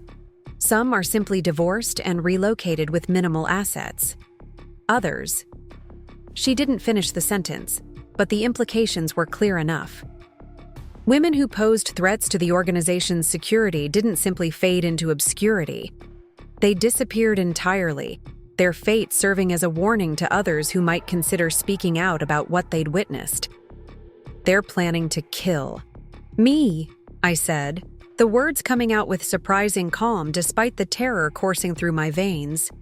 We believe you're in immediate danger, Agent Wells confirmed. Jessica Blake has been asking questions about your emotional state, your support network, your knowledge of Frank's business activities. She's conducting a threat assessment to determine whether you need to be eliminated before Frank's arrest exposes the organization's activities. The room felt like it was closing in around me as I processed the magnitude of my situation. I wasn't just facing financial ruin and public humiliation. I was facing potential murder by people who eliminated witnesses as a matter of routine business practice. The devoted wife who'd spent 40 years believing in the sanctity of marriage had become a target for assassination because her husband had been recruited by criminals. What are my options? I asked, though I suspected the answer would involve choices no 62-year-old woman should have to make. We can offer you immediate protection in exchange for your cooperation with our investigation, Agent Wells replied. Complete relocation under federal witness protection, 24-hour security, financial support during the trial proceedings. In return, we need everything you can tell us about Frank's behavior over the past 2 years. Any conversations or observations that might help us understand how this organization operates. Federal witness protection. The phrase conjured images of shadowy figures living under assumed names, cut off from family and friends, existing in a perpetual state of vigilance against enemies who never forgot or forgave. At my age, entering witness protection would mean abandoning any hope of the peaceful retirement I'd imagined, trading the familiar comfort of Riverside for a life of permanent exile. If I refuse? I asked, though I already knew the answer. Then you'll be on your own against people who have unlimited resources and no moral constraints, Agent Wells said bluntly. Jessica Blake's organization has eliminated at least 7 potential witnesses over the past 3 years. They make it look like accidents or suicides, and local law enforcement rarely has the expertise to recognize the patterns. 7 witnesses. 7 people who'd known too much and paid the ultimate price for their knowledge. I thought about the anonymous envelope that had started this nightmare, the surveillance photographs that had revealed Frank's secret life. Someone had been watching me, documenting my activities, assessing whether I posed a threat worth eliminating. How long would witness protection last? I asked. Until the organization's leadership is convicted and imprisoned, Agent Wells replied. Could be 18 months, could be 3 years. It depends on how quickly we can build our cases and how cooperative our witnesses are during the trial process. 3 years. At 62, 3 years represented a significant portion of whatever life I had remaining. But the alternative was potentially no life at all. Just a brief period of terror followed by an accident that would leave David and Susan mourning a mother whose death they'd never fully understand. I need to know something, I said, looking directly at Agent Wells. This organization, the people who recruited Frank, are they connected to other crimes beyond money laundering? Agent Wells exchanged glances with her partner before answering. Human trafficking, drug distribution, political corruption, murder for hire. Money laundering is just one revenue stream for an organization that operates like a corporation, with specialized divisions handling different types of criminal activity. The casual way she listed those crimes, as if discussing departments in a legitimate business, made my blood run cold. Frank hadn't just been unfaithful or even criminally negligent. He'd become involved with people who trafficked human beings, who sold drugs to children, who murdered anyone who threatened their operations. Mrs. Richardson, I need to be completely honest with you about what cooperation would involve, Agent Wells continued. You'd be testifying against people who view killing witnesses as a cost of doing business. Even with federal protection, there are no guarantees of absolute safety. You'd be taking a significant risk to help us bring down this organization. A significant risk. The euphemism couldn't disguise the reality that cooperating with federal agents might result in my death, that choosing justice over self-preservation could end with Jessica Blake's associates tracking me down despite all the government's security measures. But as I sat in that sterile conference room, surrounded by evidence of my husband's betrayal and the criminal conspiracy that had destroyed our marriage, I realized that some things were worth risking everything for. The organization that had recruited Frank was destroying families across multiple states, turning successful businessmen into criminals and eliminating anyone who threatened their operations. Someone had to stand up to them, and apparently that someone was going to be me. "I'll do it," I said, surprising myself with the steadiness of my voice.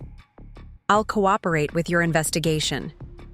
Agent Wells nodded, immediately signaling to her partner, who began making phone calls that would set in motion the process of erasing Dorothy Richardson from public existence. Within hours, I would disappear from Riverside, leaving behind 40 years of accumulated memories to become a federal witness whose survival would depend on staying hidden until justice could be served. The next 18 months passed in a blur of safe houses, assumed identities, and detailed debriefing sessions with federal agents who seemed to know more about my marriage than I did. My new name was Margaret Collins, a widow from Michigan who'd relocated to a modest apartment complex in a mid-sized city where federal witnesses lived under constant but invisible protection. The other residents of the complex were people like me, civilians whose lives had been upended by criminal investigations, witnesses whose testimony was valuable enough to justify the enormous expense of keeping them alive and hidden. We formed an unusual community of the displaced, bonding over shared experiences of losing everything to help prosecute criminals who'd destroyed our former lives. Agent Wells visited me twice a week, conducting interviews that gradually revealed the full scope of Frank's involvement with Jessica Blake's organization. The details that had seemed insignificant during our marriage took on new meaning when viewed through the lens of criminal conspiracy. Frank's late-night phone calls hadn't been business discussions. They'd been coordination meetings for money laundering operations. His business trips hadn't been construction consultations. They'd been training sessions where he'd learned to manipulate financial records and hide illegal transactions. "Your husband's cooperation has been invaluable," Agent Wells told me during one of our sessions. "His detailed records and his willingness to testify have helped us map the entire organizational structure. We've been able to identify key players, trace money flows, and understand how they recruit and control their operatives." Frank's cooperation. The man who'd called me dead weight and abandoned our marriage for a criminal was now working with federal agents to bring down the organization that had recruited him. The irony wasn't lost on me, though it provided little comfort given the destruction that had preceded this moment of redemption. "What will happen to him?"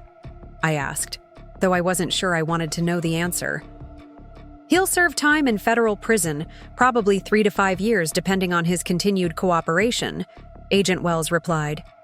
"But he'll be alive to serve that time, which is more than we can say for some of the other men who got involved with this organization." Alive to serve time. The phrase suggested that some of Frank's fellow recruits hadn't been as fortunate, that the organization had eliminated business owners who'd outlived their usefulness or posed threats to operational security. Frank's survival depended on his value as a witness, his willingness to testify against the people who'd manipulated him into criminal activity. The trial began 14 months after I'd entered witness protection, with Jessica Blake and 6 other defendants facing charges that included racketeering, money laundering, conspiracy, and murder. I testified for 3 days, describing Frank's transformation from devoted husband to criminal accomplice, detailing the subtle changes in his behavior that had preceded his complete personality overhaul. "Mrs. Richardson," the prosecutor asked during my direct examination, "how would you describe your husband's emotional state when he became involved with the defendant, Jessica Blake?"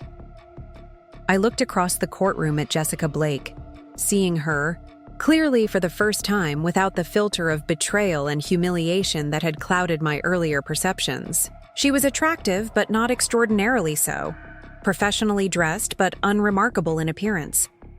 What made her dangerous wasn't physical beauty, but psychological sophistication, the ability to study people's weaknesses and exploit them with ruthless precision. "Frank was vulnerable," I answered.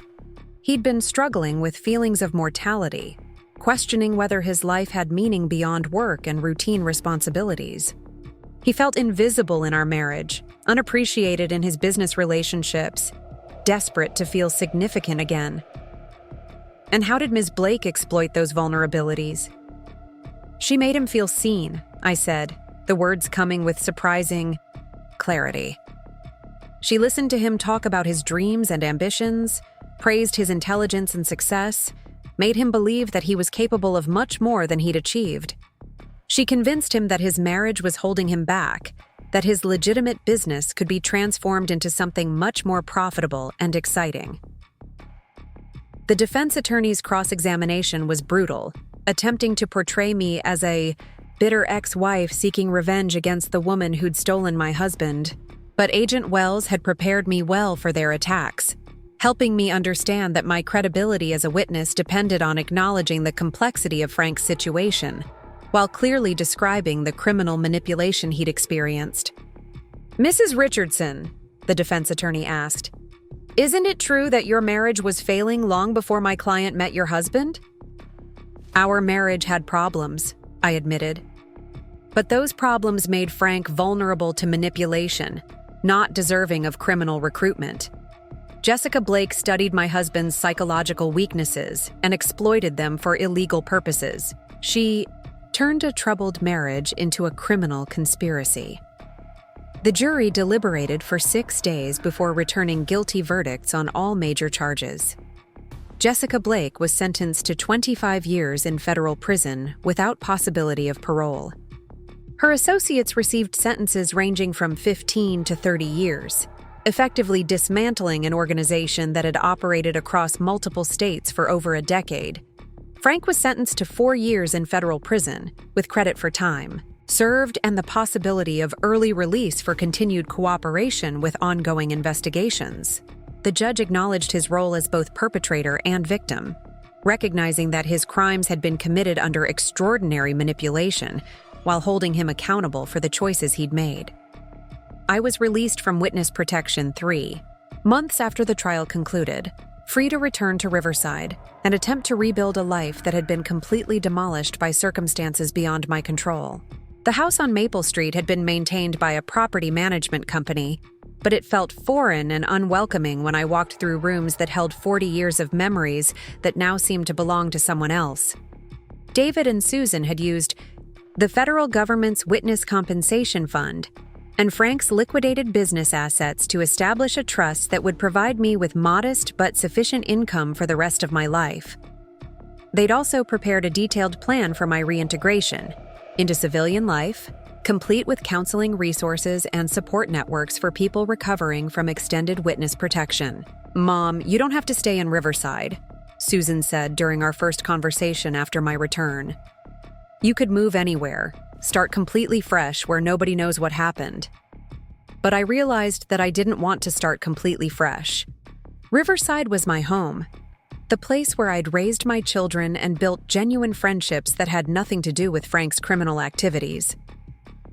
The fact that our family name had been tainted by his crimes didn't erase the authentic relationships and community connections that belonged to me alone.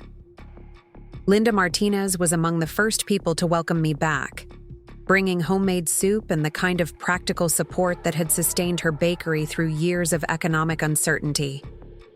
She'd followed the trial coverage in the media, understanding better than most people the courage required to testify against organized criminals. "What you did took incredible strength," she said as we sat in my kitchen, sharing coffee and attempting to bridge the gap created by 18 months of separation. You helped bring down people who were destroying families across the entire region.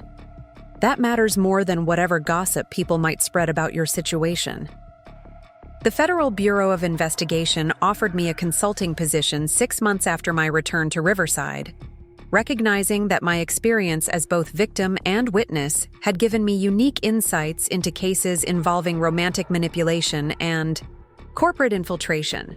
The work involved training agents, reviewing case files, and helping develop protocols for protecting witnesses in organized crime investigations. You understand the psychology of these cases in ways that trained agents don't, Agent Wells explained when she presented the opportunity. Your perspective could help us solve similar cases and protect other families from experiencing what you went through. The consulting work gave me purpose and meaning that had been missing from my life even before Frank's betrayal. Instead of defining myself through marriage or domesticity, I was contributing specialized expertise to federal law enforcement, helping solve cases that protected vulnerable people from sophisticated criminals. The woman Frank had dismissed as dead weight had become a valued consultant whose knowledge was sought by law enforcement agencies across multiple states. My testimony had helped convict an entire criminal organization, and my ongoing work was preventing other families from suffering the devastation that had nearly destroyed my own life. 2 years after returning to Riverside, I received a letter from Frank, written from the federal prison where he was serving his sentence. He'd learned about my consulting work through his attorney and wanted to express gratitude for my cooperation in the investigation that had ultimately led to his conviction and redemption. "Dorothy," he wrote, "I know I have no right to ask for forgiveness, but I want you to know that I understand now how completely I was manipulated by Jessica and her organization. The prison counselors have helped me recognize the psychological techniques they use to control my behavior and turn me against everything I'd once valued."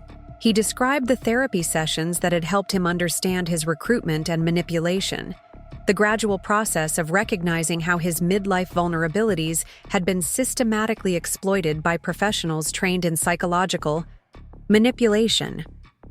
But the letter also contained something unexpected: genuine admiration for the woman I'd become after his betrayal. "The FBI agents who interview me speak about your consulting work with tremendous respect," he continued. "They say you've become one of their most valuable experts in cases involving romantic manipulation and corporate infiltration. I'm proud of you, Dorothy, proud of the strength and purpose you found after I failed you so completely." I never responded to Frank's letter, but I kept it as a reminder of how completely a life could be transformed by circumstances that seemed catastrophic at the time, but ultimately revealed hidden strengths and capabilities.